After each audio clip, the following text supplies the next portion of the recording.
Good morning student, कैसे हैं आप सभी। कल मैंने आपको बेरोजगारी के बारे में पढ़ाया था। ग्रामीण भारत में बेरोजगारी के कारण और उनको दूर करने के उपाय बताए थे। आज जो हमारा टॉपिक है स्टूडेंट, वो है नगरीय क्षेत्रों में बेरोजगारी के कारण और बेरोजगारी को दूर करने के उपाय। ठीक है, तो चलते हैं नगरीय क्षेत्रों में बेरोजगारी के कारण। देखिए स्टूडेंट, ये आता है नगरीय क्षेत्रों में बेरोजगारी के कारण। हमने कल ग्रामीण क्षेत्रों में पढ़ा था, आज हम पढ़ रहे हैं नगरीय क्षेत्रों में बेरोजगारी के कारण। तो नगरीय क्षेत्रों में बेरोजगारी का पहला कारण है दोषपूर्ण शिक्षा प्रणाली। वही बच्चों, आज की जो शिक्षा है, आज की शिक्षा, बच्चे स्कूल बैग भर भर के किताबें लेके जा रहे हैं, लेकिन उसका आउटपुट क्या निकल के आ रहे हैं। स्कूल कॉलेज की भरमार है, लेकिन आउटपुट क्या निकल के आ रहा है।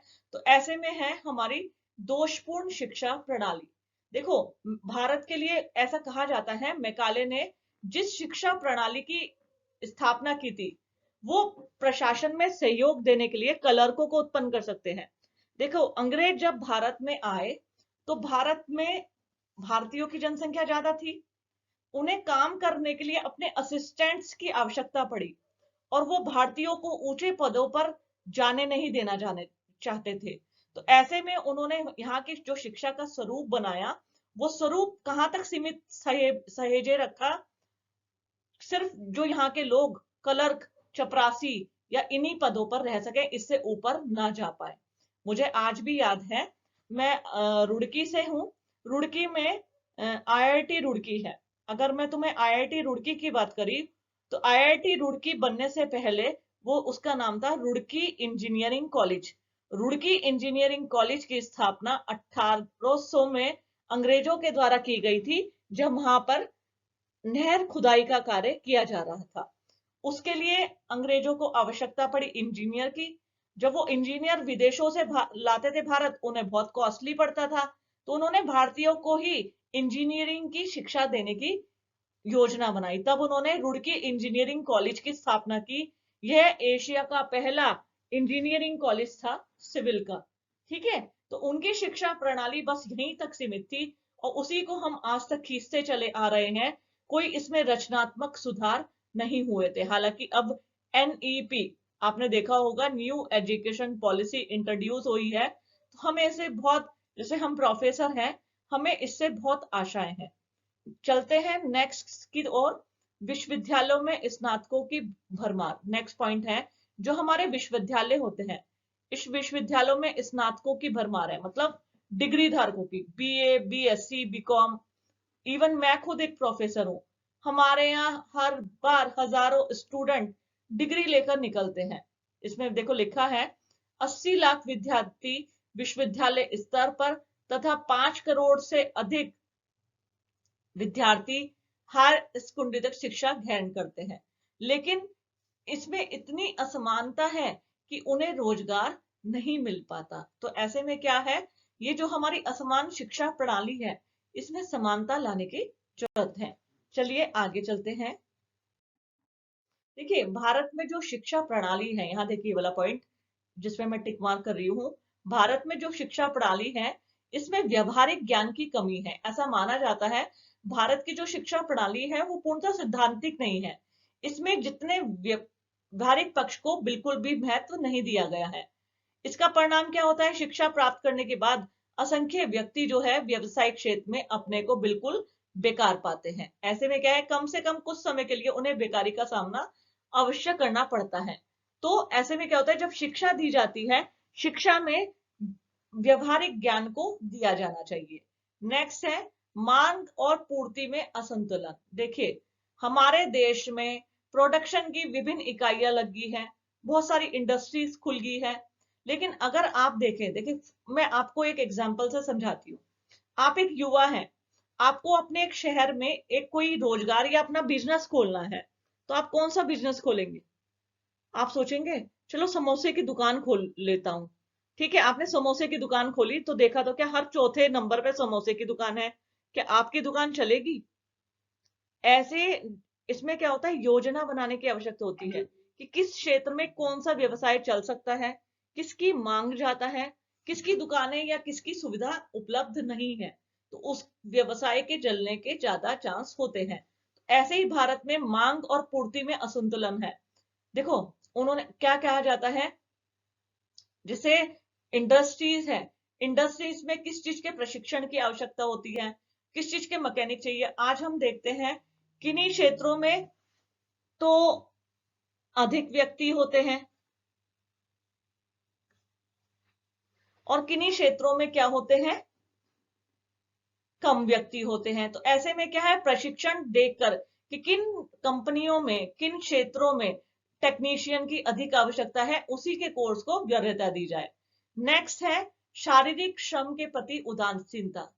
जो शारीरिक श्रम है, युवक साधारणतः मतलब एक तरह से देखा जाए तो सब चेयर पे बैठ के काम करना चाहते हैं। शारीरिक श्रम से अब देखो बहुत कम लोग होते हैं जो शारीरिक श्रम, मैं देखती हूँ कनाडा में, कनाडा और रशिया में जो होता है शारीरिक श्रम को वरीयता दी जाती है। तो ऐसे में क्या होता है, बेकारी में वृद्धि होती है। तो शारीरिक श्रम को भी वरीयता दी जानी चाहिए। देखिए स्टूडेंट, इसमें क्या है नेक्स्ट, सामान्य निर्धनता, या मैंने टिक लगाया है सामान्य निर्धनता।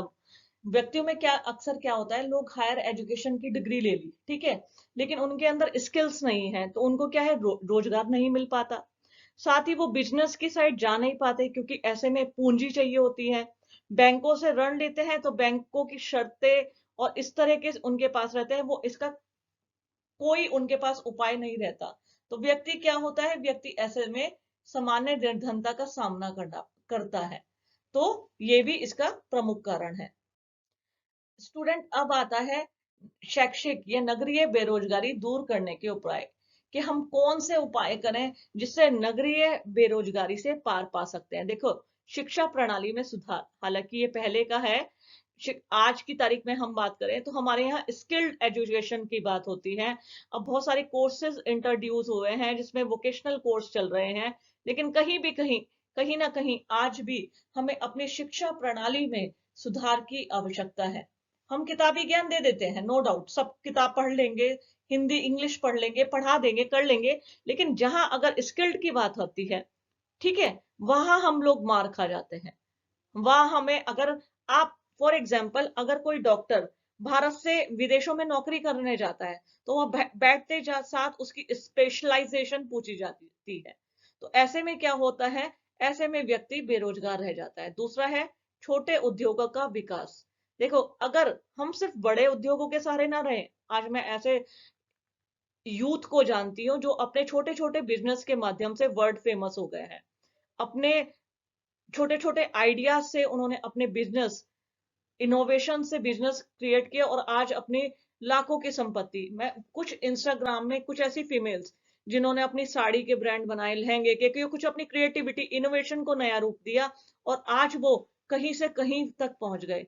तो ऐसे में क्या होता है, छोटे उद्योगों का विकास होना चाहिए। जिन भागों में श्रमिक की अधिकता है, वहां जैसे बहुत सारी इंडस्ट्रीज खुल सकती हैं जहां लोगों को रोजगार भी मिले और उन्हें प्रोत्साहन भी मिले। दूसरा है अशांत शस्त्रों पर ऋण। भारत की सबसे, आज हमारी आबादी जो है मोस्टली बेरोजगार इसलिए बैठी है कि जब वो ऋण लेने जाते हैं, मैं देखती हूँ बहुत से लोग गाड़ी खरीदना चाहते हैं, कोई रेस्टोरेंट खोलना चाहता है, उन्हें ऋण ही नहीं मिल पाता क्योंकि उनके पास कोई संपत्ति नहीं है। भाई, संपत्ति तो तब होगी ना जब वो रोजगार करेंगे, पैसा कमाएंगे। जब उनके पास ये है ही नहीं, अमीरों के बच्चों को रोजगार करने की क्या आवश्यकता, उनके पास तो धन संपत्ति होती है। ऋण तो उसी को आवश्यकता मिलती है, और मैं देखती हूँ अमीरों को ऋण भी बहुत जल्दी मिल जाता है। उनके पास जो अमीर है और अमीर होता जाता है, जिसको वास्तव में आवश्यकता है।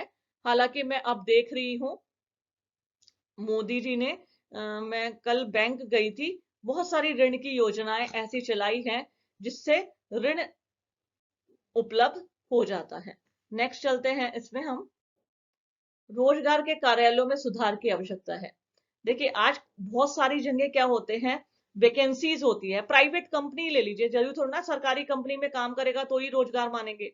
बहुत सारी प्राइवेट जॉब्स होती है, उसमें क्या होता है, यदि उन सबको अनिवार्य कर दे कि वे रोजगार कार्यालय में पंजीकरण कराएं, रोजगार कार्यालय में लिस्ट अप करें, रोजगार कार्यालय की अपनी साइट हो जिसमें व्यक्ति वैकेंसी देख सके, भर सके, इस तरीके से यदि बहुत अच्छे से क्लासिफाइड किया जाए, तो लोगों को रोजगार भी मिलेगा और इस बेकारी की समस्या का समाधान भी सरकार के पास आएगा।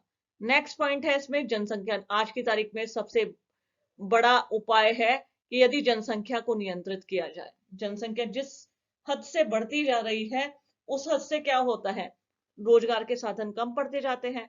अगर हम माल्थस का जनसंख्या का सिद्धांत पढ़ें, तो माल्थस अपनी थ्योरी में क्या कहता था, जनसंख्या में जैवितीय वृद्धि और खाद्य पदार्थों में अंगणितीय वृद्धि। यानी जनसंख्या कैसे बढ़ेगी, 2, 4, 8, 16, 32 ऐसे जनसंख्या बढ़ेगी। ओ जनसंख्या बढ़ी और खाद्य पदार्थ कैसे बढ़ेंगे, 1, 2, 3, 4, 5 ऐसे खाद्य पदार्थ बढ़ेंगे। 2 व्यक्ति हैं, 1 खाद्य पदार्थ। इस तरीके से आप देखिए वेरिएशन आता चला जाएगा, तो जनसंख्या एक समस्या बन जाएगी। तो वो क्या कहते हैं, जनसंख्या पे नियंत्रण होना बहुत जरूरी है। देखो, मांग के अनुसार व्यावसायिक शिक्षा। आज की तारीख में इंजीनियरिंग कॉलेज, एमबीए के कॉलेज, तुम उत्तराखंड से दिल्ली की रोड पे चले जाओ, भरमार पड़ी है, असंख्य पड़े हैं। पहले क्या होता था, मैं देखती थी, मैं 2005 की बात बता रही थी, काउंसलिंग हुआ करती थी पूरे डिस्ट्रिक्ट की, पूरे स्टेट की, लोगों को मारा मारी रहती थी। और अब कॉलेज खाली पड़े रहते हैं, एडमिशन ही नहीं मिलते, सीट ही नहीं भरती है, क्योंकि अंदाजा नहीं लगाया गया है कितनी सीटों की आवश्यकता है, बस डिग्री देने के लिए लाइन लग गई है कॉलेजेस की। तो ऐसे में मांग के अनुसार व्यावसायिक शिक्षा, देखो यहाँ मैंने यहाँ लिखा भी है कि जो ये अनियोजित रूप में बढ़ती हुई गैर सरकारी व्यावसायिक शिक्षा के कारण भारत में बेरोजगारी की समस्या और गंभीर हो गई है। बेरोजगारी क्यों बढ़ी है, जब इतने प्राइवेट इंस्टीट्यूट, पहले रेयर लोग इंजीनियरिंग करते थे, बहुत मेहनत करते थे, अब गली मोहल्ले कूचे पे हर बच्चा क्या कर रहा है जी, इंजीनियरिंग। क्या कर रखी है, इंजीनियरिंग कर रखी है। और ऐसे ही अब मेडिकल का हाल होने वाला है धीरे धीरे, जिस हिसाब से मेडिकल कॉलेज खुल रहे हैं। चलो मेडिकल तो मैं कहूंगी बहुत हमारे काम आएगी, जिस तरीके से बीमारियां फैल रही है ये तो हमारे काम आने वाली है, पर लेकिन जिस तरीके से व्यवसायिक और ये इंजीनियरिंग कॉलेज खुल गए, इस पे सरकार को ध्यान देना चाहिए। श्रम कानूनों में सुधार, जो हमारे लेबर्स एक्ट होते हैं, इनमें सुधार की आवश्यकता है। देखो, श्रम कानून क्या होते हैं, लेबरों को सुरक्षा, उनके अधिकार यदि मिले। आजकल लोग श्रम से क्यों दूर भागते हैं, आप देखिए, स्किल्ड लेबर बहुत कम मिलती है तो उनके दाम बहुत होते हैं। तो ऐसे में लोग यदि काम करना चाहें, श्रम से दूर ना भागे, उससे क्या होगा, सरकार को श्रमिकों के लिए सुरक्षा देनी पड़ेगी, अपने नियमों में सुधार करना पड़ेगा उनको, जैसे चिकित्सा की सुविधा, शिक्षा की सुविधा। वैसे अगर आप लोगों को नॉलेज हो, तो श्रमिकों के लिए श्रम विभाग बना है। श्रम विभाग इस तरह के कार्य को देखता है, उनके चिकित्सा के लिए, शादी, उनके बच्चों की शादी के लिए, पढ़ाई के लिए, है ना। तो ये जानकारी होनी चाहिए। नेक्स्ट है मनोवृत्तियों में परिवर्तन। आप देखते हैं मनोवृत्तियों में परिवर्तन, बेरोजगारी का समाधान केवल तभी हो सकता है जब जनसंचार के साधनों और शिक्षाओं के द्वारा युवा वर्ग की मनोवृत्तियों को बदला जाए। देखो, आज के युवक क्या भागते हैं, अरे इसके पास आईफोन है, इसके पास बाइक है, इसके पास कार है, ये तो जॉब कर रहा है। ठीक है, सिर्फ इसके लिए जॉब कर रहे हैं, आप जॉब करिए अपने इंटरेस्ट के लिए, अपनी एबिलिटी को बढ़ाने के लिए, ना कि मोबाइल फोन और बाइक के लिए। तो ऐसे में क्या होता है, व्यक्तियों की, जो हमारे युवक हैं, यूथ की मेंटालिटी को बढ़ना होगा। जब हमें कुशल और अकुशल सभी युवकों को नौकरी मिलेगी, कोई भी बेरोजगार नहीं रहेगा, तभी सरकार का वास्तविक लक्ष्य माना जाएगा। तो ये सब वो कारण है, वो सब संयुक्त प्रयास है, जिसमें ये माना जाता है कि इन सब का यदि ध्यान रखा जाए तो बेरोजगारी पे पार पाया जा सकता है। तो ये बच्चों, ये है नगरीय बेरोजगारी के कारण और नगरीय बेरोजगारी के दूर करने के उपाय।